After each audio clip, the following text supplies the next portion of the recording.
to protect the future of public education here in Chicago. Today we are here. Yes, I think that deserves an applause. Yes, we're defending public education. And today we are here because we refuse to let outside billionaires and special interests hijack the school board that our communities fought so hard to create. This is a moment to reclaim our schools, our voices, and our children's futures from those who seek only profit and their own power. Our first speaker, and I think it's apt to start this way, let's hear from a CPS parent who knows firsthand the stakes of this fight. Her children's education and the education of every child in Chicago is worth protecting from corporate interests. Please join me in welcoming our parent, Jerry James. Okay, actually we're gonna go ahead and go to the student, if that's okay. So, please welcome CPS student, Giovanni Vasquez Araujo.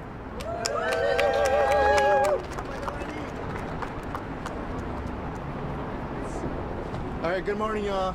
Good morning. My name's Giovanni, Giovanni. Giovanni, speak up a little louder. Okay, yeah, sorry. I'm a proud former student of Felix Ponce, who's running for the Board of Education in the 8th District. I'm here right now talking to express my support for the progressive candidates running for the school board. But I'm also here to call out the opponents in this race and their malicious intents and practices. And I'm not only talking about opposing candidates who treat our public schools like some business or corporation. I'm talking about the people they work for, who they are the face of, and who they are receiving their money from. And that's U.S. wealthy millionaires and billionaires. Over the past weeks, we've seen in-state and out-of-state millionaires and billionaires funnel money to candidates pushing for charter schools and the closing and privatization of our schools.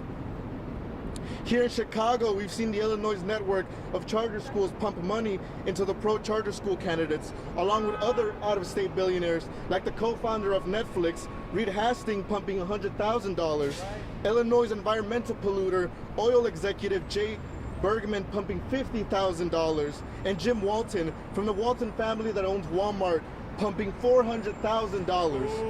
Shame on these guys. That's not right.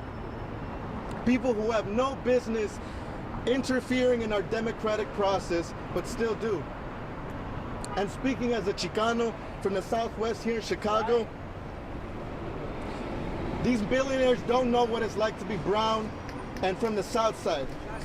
They don't know what it's like to be from Little Village, or from Gage Park, or from McKinley Park, or from back of the yards. They don't know that public education is a necessity to black and brown students in the South of Chicago. It's a necessity for working class people here in Chicago.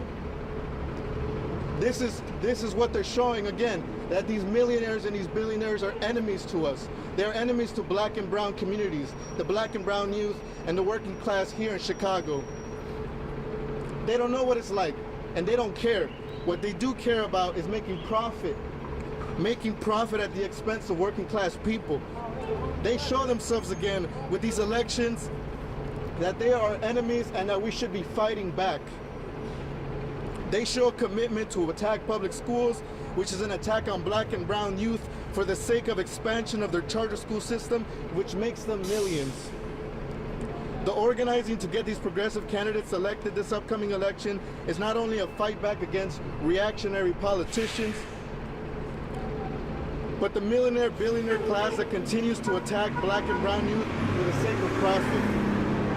I encourage all of you, anybody that's watching this, to go out and engage with your community and talk about what's going on in these elections.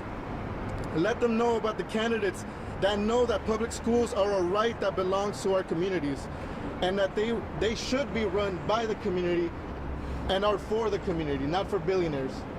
Giovanni, spell your last name. G-I-O, last name? A. First Spell your first name. That's how you Okay, Giovanni, Giovanni, Araujo, Araujo. Yeah, Giovanni!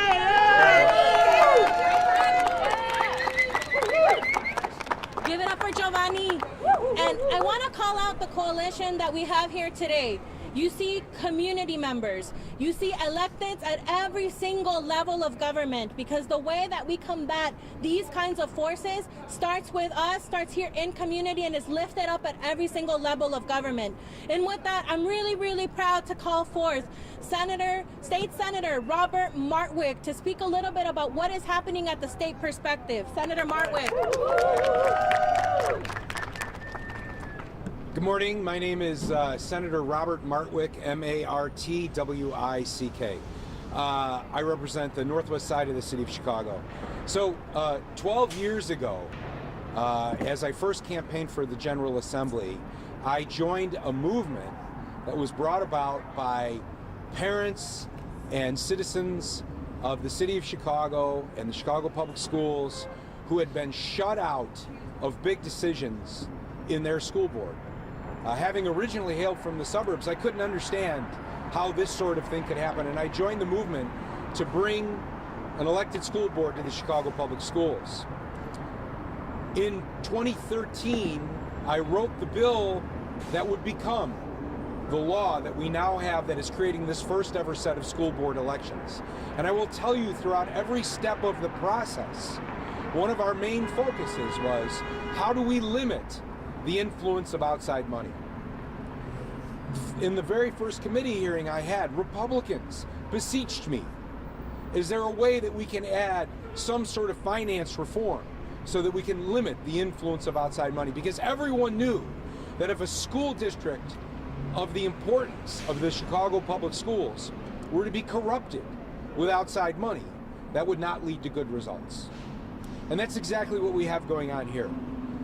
You will hear from many of speakers today about the uninterrupted flow of outside money, special interests coming in to try and buy something that is not the will of the citizens of Chicago or the families of CPS. And that is something that as a government we owe a responsibility to fix. There are several models of public financing for education. I know that there's one in Seattle, and I look forward when we get back to the General Assembly again to take up this mantle. We knew when we passed the law that created the first ever elected school board that there was a likelihood creating a government where one had never existed. We knew that we were going to need to come back and fine-tune it. We are bringing democracy to the city of Chicago for the first time ever.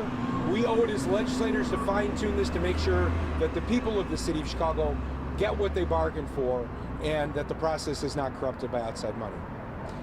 Thank you very much for coming today, and I'll turn it back over to Graciela for our next speaker. Thank you, Senator Martwick. And now to hear from State Representative Lillian Jimenez, who proudly represents us in the Illinois House. Give it up for Representative Jimenez. Hi, Lillian Jimenez, Jimenez, State Representative for the 4th District. The 4th District is Westtown, Ukrainian Village, Humboldt Park, Hermosa, so west side and northwest side Chicago. I'm proud to be here today to talk about this very important issue, especially because I am the mother of a first grader who's in CPS. I also am a K-12 graduate of the CPS system, and so I am seeing it through the eyes of a mother, as a parent, as someone who's a first-time parent in CPS.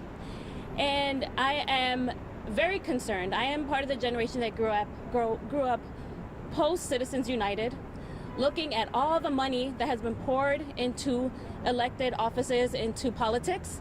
And that's part of the reason why I became a state representative, why I ran for state representative, because I wanted to see someone like me reflected in our elected representative, somebody who grew up in Chicago, somebody who grew up working class, who continues to be working class and live in a working class neighborhood, who sends their son to a neighborhood school.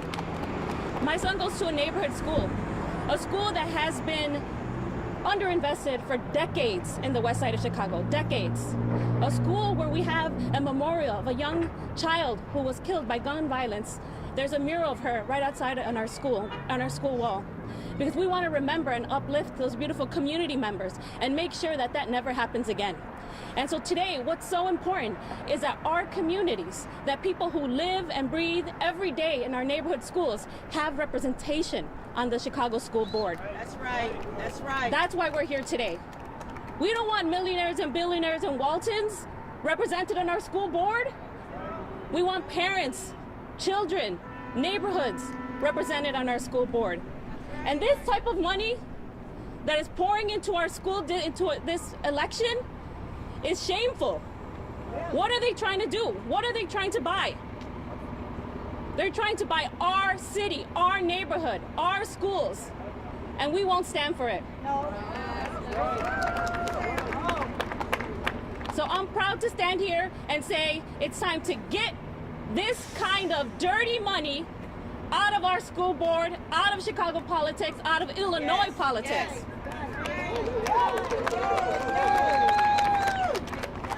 Thank you, Representative Jimenez. I'm really proud to introduce a fierce advocate for families with an unwavering voice for justice. Please welcome Congresswoman Delia Ramirez. Thank you, Graciela. Good morning, buenos dias. Buenos dias. It is so good to be with you today. As you heard, my name is Delia Ramirez, and I am the Congresswoman of Illinois 3, representing the northwest side of the city of Chicago. But long before I was a Congresswoman, I was a state representative. And way before I was that, I have been the daughter of Maria Ramirez, who actually took me to knock on doors, and that was the very first thing we did, was knock on doors for the ballot referendum to create an elected school board in Chicago. That is how my start into politics came. And folks, as I'm standing here with you, as what was the House sponsor of the elected representative school board bill that we passed proudly with the state senators here, with the state representatives here, I know that we are at a crossroads. Yes. We're a week from the election, and the very same people that did everything in their power to block an elected representative school board in Springfield are at it again. This time what they're doing is they're trying to buy the elections.